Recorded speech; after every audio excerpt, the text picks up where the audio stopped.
Hello everybody, welcome to my channel. Today I am here with a completely new topic called tides. How tides are formed, what are their causes. So सबसे पहले हम सभी ने ये चीज़ तो सुनी होगी कि पूर्णिमा और अमावस्या के दिन ज्वार और भाटा समुद्र में आता है। तो ये ज्वार और भाटा समुद्र में आता क्यों है? सबसे पहले हम ये समझते हैं कि what are tides? Tides are nothing but a vertical movement of water. And in tides, rise up of ocean water occurs. इसका मतलब ये है कि जो टाइड्स होते हैं इसमें ये समुद्र है, मान लीजिए एग्जाम्पल, ये है ओशियन। तो जब राइज अप होता है ओशियन वाटर का और एक वर्टिकल मूवमेंट होता है, इस तरीके से जब वाटर उठता है और कोस्टल रीजन से टकराता है, इसको कहा जाता है टाइड। इस टाइड्स, ये जो राइज अप है और वर्टिकल मूवमेंट और rise up of ocean water and vertical movement of ocean water is called tides. तो टाइड्स के फॉर्मेशन में दो फोर्सेस हैं जो मोस्ट इंपॉर्टेंट रोल प्ले करते हैं। The first force which plays very important role in the formation of tide is the gravitational force. सबसे पहले बात करते हैं तो एक फोर्स है ग्रेविटेशनल फोर्स। अब सारी सेलेस्टियल बॉडीज जितनी हैं, all the celestial bodies have a gravitational pull and with the every celestial body has a gravitational pull. Earth has a gravitational pull, moon has a gravitational pull, and sun also has a gravitational pull. The gravitational pull of sun has led to the formation of solar system. Now सबसे पहले ये देखते हैं कि gravitational force tides के formation में किस तरीके से हेल्प करते हैं। तो एक छोटा सा हम फिगर बनाएंगे। ये सन है, ये अर्थ है, ठीक है, दिस इज अर्थ। सबसे पहले सन और अर्थ के पर्सपेक्टिव में ग्रेविटेशनल फोर्स को अगर हम समझें तो सन अपना gravitational pull, attraction, gravitational force of attraction earth की तरफ लगाता है और अर्थ को अपनी तरफ खींचता है। मान लेते हैं सन अगर ए यूनिट फोर्स लगाता है, ये ग्रेविटेशनल पुल है सन का, और ये है अर्थ का एक्सिस, दिस इज एक्सिस। अर्थ अपने एक्सिस पे रोटेट कर रहा है और अपने एक्सिस पे रोटेट कर रहा है और सन के अराउंड मूवमेंट भी अर्थ का चल रहा है। तो सन अपना एक ग्रेविटेशनल पुल लगाया। अब यही दूसरी तरफ मून अगर इस तरफ मून अगर सिचुएटेड है, क्योंकि मून अर्थ का रोटेशन कर रहा है, तो मून अगर इधर आ जाता है, सिचुएशन आती है इस तरीके से कि सन, मून और अर्थ एक लीनियर पोजीशन में हों, तब मून भी अपना ग्रेविटेशनल फोर्स इस पे लगाएगा। तब इससे होगा ये कि अर्थ तो अपने एक्सिस को छोड़ के सन और मून की तरफ अट्रैक्ट होने लगेगा, लेकिन नहीं, ऐसा नहीं होता है। अर्थ क्या, सारी celestial bodies, all the celestial bodies have maintained their position on axis because they apply a counteracting force. एक काउंटरएक्टिंग फोर्स अप्लाई करती हैं। जब उनको सन और मून ग्रेविटेशनल पुल अप्लाई करते हैं तो सेलेस्टियल बॉडीज जैसे अर्थ, ये एक काउंटरएक्टिंग फोर्स अप्लाई करती हैं ताकि वो अपना पोजीशन जो है एक्सिस पे वो मेंटेन करके रख सके। तो first of all the counteracting force applied by all the celestial bodies against the gravitational pull of sun and the moon is called centrifugal force. तो एक फैक्ट है कि सन और मून का जो ग्रेविटेशनल पुल का अर्थ पे अप्लाई करने का जो रेशियो होता है वो हमेशा 5:11 होता है। सन और मून का जो रेशियो होता है 5:11। अगर सन 5 यूनिट फोर्स अप्लाई कर रहा है तो मून जो है उसका more than double force apply करता है, यानी कि 11 यूनिट फोर्स अप्लाई करता है। ये रेशियो है फोर्स का सन और मून के। तो इससे ये समझ में आया है कि मून जो है ज्यादा फोर्स अप्लाई, जब अर्थ पे टाइड बनता है तो वो सबसे इंपॉर्टेंट रोल मून प्ले करता है, उसके बाद सन। क्योंकि even though sun has more gravitational force than the moon, but yet the moon apply more force in the formation of tides than the sun। क्योंकि हम लोग आसपास अपने देखते हैं कि जो स्ट्रीट लाइट्स होती हैं, अगर स्ट्रीट लाइट्स अगर दूर है हम लोग से तो हम लोग की रोशनी जो है, हम लोग को रोशनी उससे कोई फायदा नहीं होता। लेकिन 2 वाट का बल्ब भी अगर पास में है तो हमें उससे रोशनी बहुत स्टडी में हमारे हेल्प कर सकती है वो। तो इसी तरीके से मून जो है अर्थ के बहुत क्लोज है, सन बहुत फार है। तो इस वजह से भले ही सन का मून का कम ग्रेविटेशनल फोर्स है, लेकिन अर्थ के बहुत पास होने की वजह से अर्थ पे टाइड्स के फॉर्मेशन में मून बहुत ज्यादा रोल प्ले करता है। तो ये तो हो गया ग्रेविटेशनल फोर्स का रोल। और एक फोर्स होता है सेंट्रीफ्यूगल फोर्स। सेंट्रीफ्यूगल फोर्स तो अभी डिस्कस कर लिए हम कि ये अर्थ के द्वारा अप्लाई किया जाता है। The centrifugal force is applied by earth against the gravitational pull of sun and the moon to maintain its position on the axis and to maintain the equilibrium position on its axis and orbit। जैसे market equilibrium position maintain करना चाहता है, उसी तरीके से अर्थ भी अपनी equilibrium position को में ही रहना चाहता है। तो इस वजह से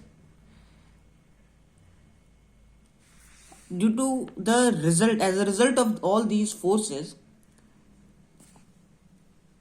tides are formed on the 2 sides of the earth at the same time। This is the point to be noted, because when sun and moon applies gravitational pull on earth, then a bulge of water is formed here, and due to the centrifugal force applied by earth against the gravitational pull of sun and the moon, a bulge of water is also created against the on the other side of the earth, and this bulge of water is called nothing but tides। So this is all about tides। And और सबसे बड़ी बात यह है कि जो अर्थ के इस तरफ जो टाइड बनता है उसकी जो हाइट होती है, जो अर्थ के अदर साइड पे जो टाइड बनता है, उन दोनों की हाइट सेम होती है। इसका मतलब कि इससे ये समझ में आया कि सबसे पहला पॉइंट कि अर्थ के दोनों साइड्स पे एक साथ टाइड्स बनते हैं और उन दोनों टाइड का जो हाइट होता है वो सेम होता है, क्योंकि जो ग्रेविटेशनल पुल है सन और मून का, और इन जो सन और मून का जो ग्रेविटेशनल पुल है इसका vector sum of the gravitational pull of sun and the moon is equal to the centrifugal force applied by the earth. And this is because this is the reason why earth has maintained its position on its axis। now we would this is all about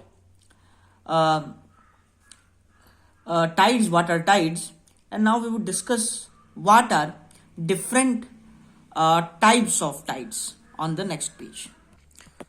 so सबसे पहले देखते हैं कि tides कितने तरीके के होते हैं। तो there are 2 types of tides mainly.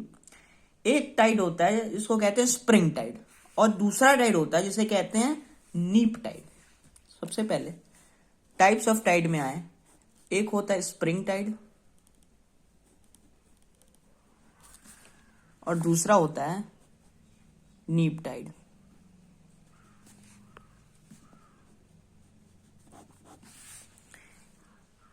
Spring Tide सबसे पहले डिस्कस करते हैं। स्प्रिंग टाइड क्या होता है?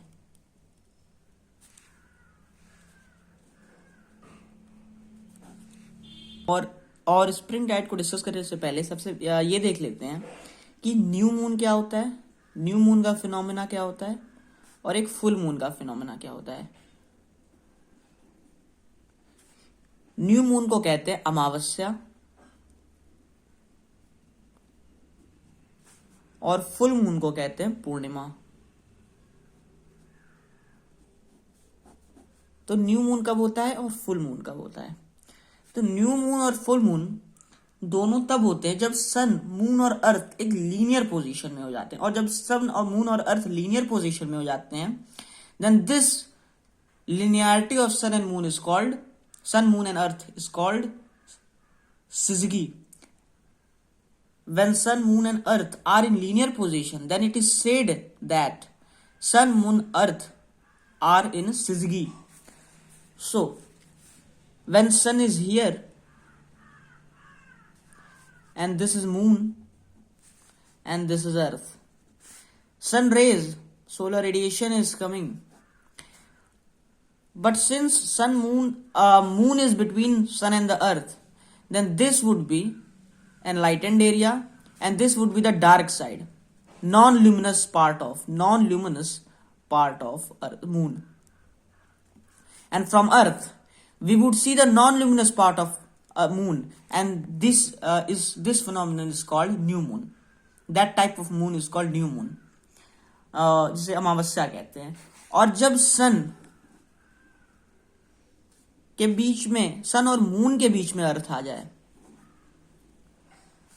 तब तो सन की सोलर रेडिएशन जो है मून पे पड़ेगी पूरी, और इस वजह से ल्यूमिनस पार्ट जो है मून का वो अर्थ से दिखेगा, तो इसे पूर्णिमा कहा जाता है। इस सिचुएशन को पूर्णिमा कहते हैं, जब मून पूरा दिखता है अर्थ से हम लोग को। लेकिन एक इसमें कंडीशन ये बनती है कि अर्थ का शैडो नहीं पड़ना चाहिए मून पे, क्योंकि अगर अर्थ का शैडो पड़ गया तो इसे तो फिर इक्लिप्स, ग्रहण लगना कहते हैं। बस शैडो नहीं डायरेक्ट पड़ना चाहिए, तो ये इक्लिप्स हो जाएगा। फुल मून वो भी है, लेकिन ये इक्लिप्स का सिचुएशन हो जाती है। ठीक है, अब कुछ फेजेस हैं मून के, उसको देख लेते हैं कि 4 मेन फेजेस देखते हैं। मेनली तो 16 फेजेस होते हैं मून के। और भारत, इंडिया में लूनर कैलेंडर चलता है। मून की पोजीशनिंग के बेस पे हम लोग के यहाँ डेट, मंथ्स, ईयर डिसाइडेड है। जो ईयर्स डिसाइड होते हैं ये लूनर मंथ्स के बेसिस पे डिसाइड होते हैं। तो हिंदू लूनर कैलेंडर आता है एक। तो सबसे पहले देखते हैं कि 4 मेन फेजेस क्या है मून के। नेक्स्ट, सबसे पहले इसको अगर सन मानते, ये है सन, और इधर है अर्थ।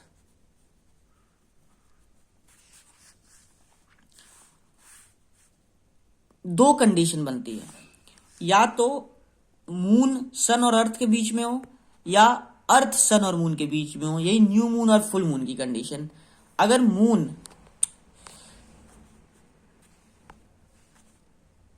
सन और अर्थ के बीच में आता है, और अगर अर्थ सन और मून के बीच में आता है, तो ये तो हो गई न्यू मून की कंडीशन, और ये हो गई फुल मून की कंडीशन। दूसरी कंडीशन ये बनती है कि मून इधर लोकेटेड हो, इन दो कंडीशन पे लोकेटेड हो। इसको मान लेते मून की first position, moon M1, M2, M3 और M4। ये दो कंडीशंस पे अगर मून की पोजीशन को माने, तब ये लीनियर पोजीशन में है। ठीक है, तो जब M1, M3 सन और मून के साथ लीनियर पोजीशन में हो, तब इस सिचुएशन को कहा जाता है सिजिगी।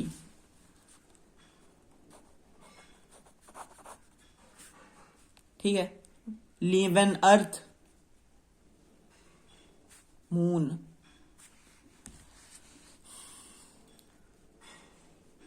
And sun are in linear position.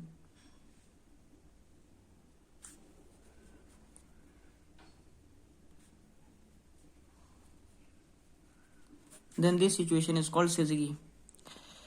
तो इस सिजगी में भी दो तरीके के टाइप्स होते हैं, एक तो होता है सिजगी इन कंजंक्शन और एक होता है सिजगी इन अपोजिशन। तो अर्थ सन M1 और अर्थ जो है ये सिजगी इन कंजंक्शन है, और सन अर्थ और M3 जो है ये सिजगी इन अपोजिशन है। तो इसका मतलब कि सिजगी इन कंजंक्शन यानी कि युति की जो दशा होती है वो न्यू मून यानी कि अमावस्या में बनती है, और सिजगी इन अपोजिशन यानी व्युति की जो दशा होती है वो आपकी फुल मून यानी कि पूर्णिमा में बनती है। ठीक है, तो ये जो है ये सिजगी इन कंजंक्शन है।